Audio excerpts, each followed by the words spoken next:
Todo camino tiene un precio. Elegir duele, pero no elegir también.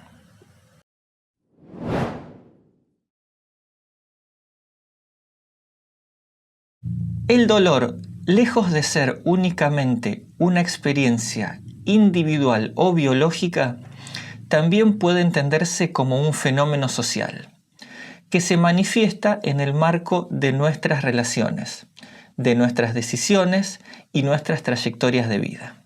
Toda persona en el transcurso de su existencia se enfrenta a decisiones muy importantes.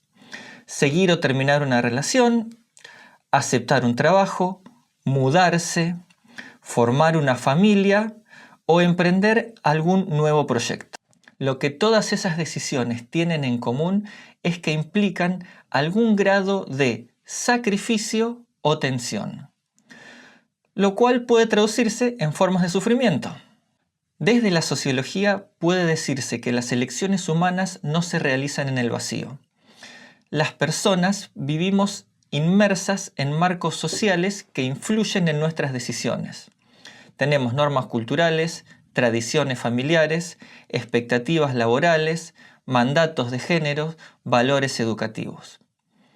Estos elementos no determinan completamente lo que hacemos, pero sí condicionan las opciones que percibimos como posibles o deseables. Según esta idea, o en este contexto, el dolor no se presenta solo cuando las cosas nos salen mal, sino que es también una parte natural del proceso de elegir. Cambiar implica incertidumbre, pero mantenerse igual también. Iniciar una relación conlleva compromisos. No hacerlo conlleva soledad o dudas. Cualquier camino que tomemos puede estar acompañado de incomodidad, esfuerzo o, súper importante, pérdidas. El valor sociológico de esta idea es claro. Si aceptamos que el dolor forma parte de la vida social y de nuestras decisiones más importantes, entonces dejamos de entenderlo como un problema a evitar y comenzamos a verlo como un componente que es inevitable en nuestro recorrido como persona. De esta forma, el centro de la cuestión no debería ser cómo evitar el sufrimiento, sino en qué dirección estamos dispuestos a afrontar ciertas dificultades y qué tipo de esfuerzo tiene sentido para nosotros dentro de nuestra escala de valores y nuestras prioridades personales. Entonces, las elecciones humanas no son meramente racionales ni libres. Están profundamente condicionadas por nuestros hábitos, por trayectorias sociales y por disposiciones internalizadas que nos orientan, muchas veces de forma inconsciente, hacia ciertos caminos y no hacia otros. Por otro lado, el sufrimiento entonces no puede ser comprendido sin considerar las formas de poder que se ejerce sobre los cuerpos y las subjetividades.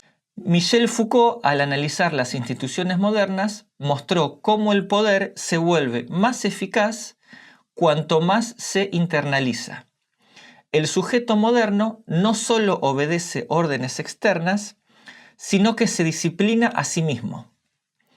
En este contexto, el mandato de evitar el dolor se convierte en un imperativo moral, una responsabilidad individual que esconde las verdaderas causas sociales del malestar. Aceptar que el dolor es inevitable puede leerse entonces no como una consigna terapéutica, sino como una forma de desnaturalizar el ideal de la felicidad constante y examinar críticamente el modelo de sujeto que el mundo actual promueve. Frente a ello, la pregunta fundamental no es cómo evitar el sufrimiento, sino qué tipo de dolor estamos dispuestos a soportar y con qué fin. Aceptar esta realidad no significa caer en el conformismo, sino tener una visión más realista y madura de nuestra propia existencia.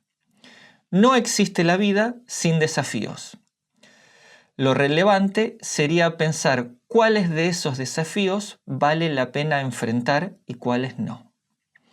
qué tipo de persona deseamos ser y qué tipo de sociedad queremos construir con nuestras acciones cotidianas. En ese sentido, la sociología no juzga nuestras decisiones, pero sí nos invita a comprenderlas en relación con los contextos en los que vivimos. Aparte de esas visiones, hay muchas otras maneras de ver este fenómeno, y lo podríamos ver desde distintas perspectivas de otras personalidades históricas o importantes para la sociología. Por ejemplo, si hablamos como un sociólogo como Raymond Aron, para él, en la vida toda elección conlleva un precio y toda renuncia implica un costo. La sociología nos ayuda a comprender que nuestras decisiones están influenciadas por el contexto cultural y social, pero no nos exime de la responsabilidad de elegir. La libertad humana no consiste en escapar del dolor, sino en decidir, dentro de los límites que nos pone la realidad, qué sacrificios estamos dispuestos a asumir para alcanzar nuestros objetivos. Aceptar que el sufrimiento es parte de la vida no significa resignarse, sino reconocer que aún en medio de las restricciones, el individuo conserva la capacidad de orientar su propio destino. La madurez consistiría en identificar qué causas, relaciones o proyectos justifican ese esfuerzo y actuar en consecuencia, sin delegar en la sociedad ni en el azar el sentido de nuestras decisiones. Ahora, podríamos hablar de otra persona como Alexis de Tocqueville. Para él, la libertad no consiste en vivir sin dificultades, sino en poder elegir con qué dificultades vivir. Las sociedades modernas ofrecen más opciones que nunca, pero cada elección implica un compromiso y, por tanto, parecido a Raymond Aron, un costo. El individuo libre no es aquel que evita el dolor, sino el que, comprendiendo sus condiciones sociales, decide de forma consciente qué camino le permite vivir de acuerdo con sus principios. En este ejercicio se forja no solo el carácter personal, sino también la vitalidad de la vida democrática. Siguiendo con una línea más o menos como esta, podríamos pensar en Karl Popper. Para él, la vida humana es un proceso de ensayo y error. Toda decisión puede fallar y todo camino tiene incertidumbre.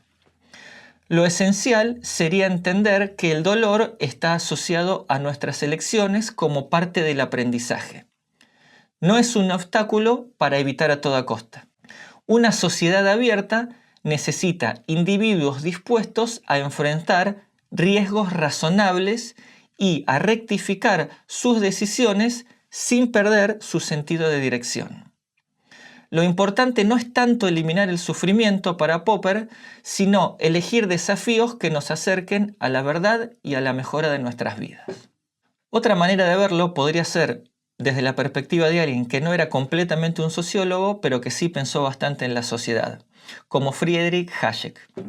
Para él, las decisiones humanas siempre se toman con información incompleta, en un entorno que es complejo y que cambia constantemente. El dolor que acompaña a nuestras elecciones no sería una señal de fracaso, sino sería el reflejo de que actuamos en un mundo que tiene, por un lado, recursos ilimitados y por otro lado, fines en conflicto. Pretender eliminar el sufrimiento a través de una planificación total de la vida sería desconocer la naturaleza misma de la libertad. La tarea del individuo sería entonces discernir qué sacrificios son compatibles con sus valores y aprovechar, en la medida de sus posibilidades, las oportunidades que surgen de un orden social que ningún plan social puede prever completamente. Entonces, me gustaría saber, de las posturas que abordamos en este video, cuál encaja mejor con tu experiencia o tu forma de vida. Quisiera leerte en los comentarios. No olvides de darle like a este video y obviamente de suscribirte a este canal. Espero que esto te haya sido útil y nos vemos en la próxima.